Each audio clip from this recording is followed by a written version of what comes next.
somos acadêmicas do segundo período do curso de Psicologia na Unimater. O presente trabalho foi desenvolvido na disciplina Projeto Integrador Extensionista 2, vinculada à disciplina de Psicologia como Ciência e Profissão.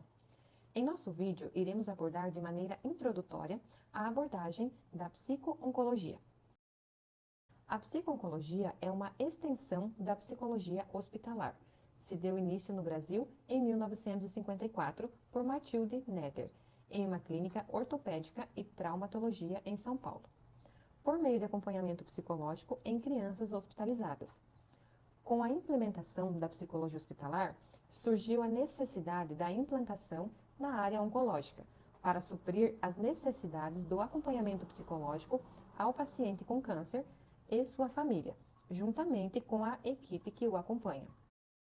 O papel do psicólogo em oncologia propõe o apoio psicossocial e psicoterapêutico diante do impacto do diagnóstico. O profissional realiza intervenções mostrando ao paciente novas possibilidades e novas formas de ver o problema. O olhar e entender o processo em relação à saúde e à doença se faz fundamental, ampliando assim a perspectiva do paciente. A importância do psicólogo na área da oncologia pode ensinar métodos psicológicos para ajudar os pacientes no enfrentamento das doenças e abranger melhorias usando a tríade, que seria a relação entre paciente, família e profissionais da saúde. A família angustiada também precisa da atenção do psicólogo e deve ser envolvida no trabalho com o paciente. A seguir, teremos um vídeo explicativo com uma profissional da área da psico-oncologia. Olá, eu me chamo Janaíne Ribeiro, eu sou psicóloga há 6 anos.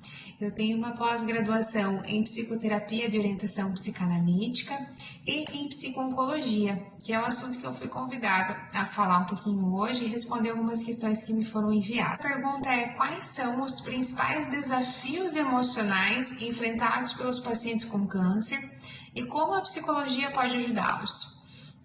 Então, acredito que um grande desafio seja o próprio tratamento, né? O tratamento de câncer, muitas vezes, envolve muitos lutos, é um processo de muitos lutos.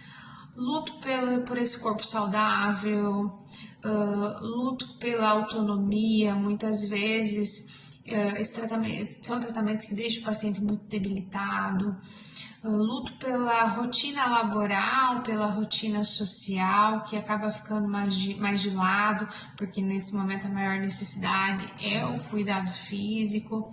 Então, esse paciente precisa estar elaborando muitos lutos, às vezes em um espaço curto de tempo. E aí é o psicólogo que vai ajudar nesse processo, dando espaço para essa escuta, dando espaço para esses sentimentos. Às vezes a família do paciente também está tão fragilizada que não consegue ofertar esse lugar de acolhimento. Então é primordial que a gente esteja executando esse papel da escuta. A outra pergunta: qual é a importância do apoio psicológico contínuo para os sobreviventes de câncer? Então, eu acho que eu não diria a necessidade de um apoio contínuo, porque isso vai depender de cada caso, né? Da particularidade de cada caso. Mas o psicólogo pode sim auxiliar esse paciente mesmo depois de uma cura, né? O que é comum muitas vezes é o paciente em remissão do câncer ainda assim ter muito medo de uma recidiva, viver atormentado pelo medo e pela insegurança de uma recidiva, do retorno desse câncer ou de uma metástase.